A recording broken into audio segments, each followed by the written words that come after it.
வணக்கம். வாழ்க்கையை உயர்த்தும் அற்புத வரிகள். பிறர்க்கு போதனை செய்வதை விட தன்னை பண்படுத்திக் கொள்ள முயல்வதே நற்பண்பாகும். யாரிடமும் எதையும் எதிர்பார்க்காமல் வாழ்ந்து பார், உன் வாழ்க்கை உனக்கே அழகானதாக மாறும்.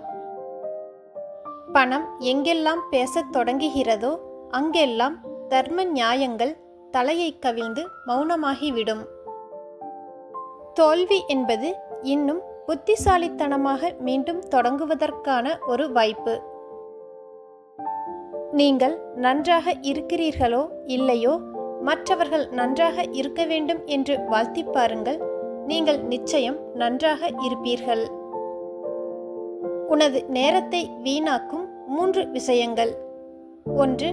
தவறிப்போனதை பற்றி கவலைப்படுவது. 2. உன்னை பிறருடன் ஒப்பிட்டு பார்ப்பது. 3. எல்லா மனிதர்களையும் திருப்திப்படுத்த நினைப்பது. ஒரு நாள் உங்கள் வாழ்க்கையை நீங்கள் திரும்பி பார்ப்பீர்கள். அப்போது ஒன்றுமே இல்லாத விஷயங்களுக்காக ஏன் இவ்வளவு கவலைப்பட்டோம் என்பதை உணர்வீர்கள். ஒரு நாள் செய்த பெரும் முயற்சியை விட தினமும் செய்யும் சிறு முயற்சியே வாழ்வில் பெரிய மாற்றத்தை கொண்டு வரும். கற்றுக் கொடுப்பது யாராக இருந்தாலும் கற்றுக்கொள்ளுங்கள். தெரியாத ஒன்றை தெரிந்து கொள்வதில் தவறில்லை.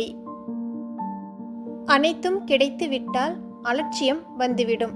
அதனால்தான் சிலவற்றை கிடைக்காத வரிசையில் வைத்திருக்கிறது காலம். ஏதோ ஒரு கஷ்டத்தின் போதுதான் நம்முடன் இருக்கும் உறவுகளின் உண்மை முகங்கள் தெரிய வரும். நீ அடுத்தவருக்காக விளக்கை ஏற்றும் போது உன்னுடைய வாழ்க்கையும் வெளிச்சம் ஆகிறது. உன் மதிப்பை முடிவு செய்ய வேண்டியது நீதான், உன்னை சுற்றி இருப்பவர்கள் அல்ல. எடுத்து வைப்பது சிறிய அடியாக இருந்தாலும் எட்டுவது சிகரமாக இருக்க வேண்டும். பக்குவப்பட்ட மனது எதையும் கடந்து போகிறது. பாவப்பட்ட மனது அதையே எண்ணி வருந்துகிறது.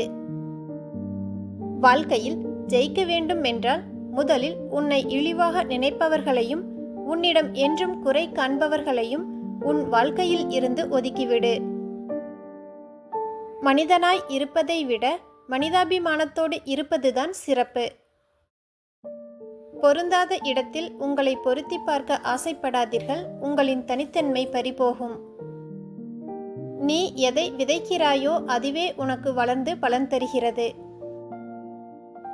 உங்களின் எண்ணங்களை விட அதிகமாக உங்களை காயப்படுத்தும் வேறு எதுவும் இந்த உலகில் இல்லை. நீங்கள் தேவையற்ற பொருட்களை வாங்கி குவித்தால் விரைவில் உங்களுக்கு தேவையான ஒன்றை விற்க வேண்டியிருக்கும். பைத்தியக்காரனை கூட திருத்திவிட முடியும், ஆனால் தற்பெருமை பேசுபவனை மட்டும் திருத்தவே முடியாது. அடுத்தவன் வளர்ச்சியை விமர்சிக்கும் நேரத்தை உனது வளர்ச்சிக்காக செலவிட்டுப்பார். அவனை விட நீ உயர்ந்து நிற்பாய். இந்த பதிவு பயனுள்ளதாக இருந்தால் லைக், ஷேர், கமெண்ட் பண்ணுங்க. இது போன்ற பதிவுகளுக்கு நமது ஜஸ்ட் ஃபார் ஆல் யூடியூப் சேனலை சப்ஸ்கிரைப் பண்ணிட்டு கூடவே இருக்கும் பெல் பட்டனையும் கிளிக் பண்ணிருங்க. நன்றி.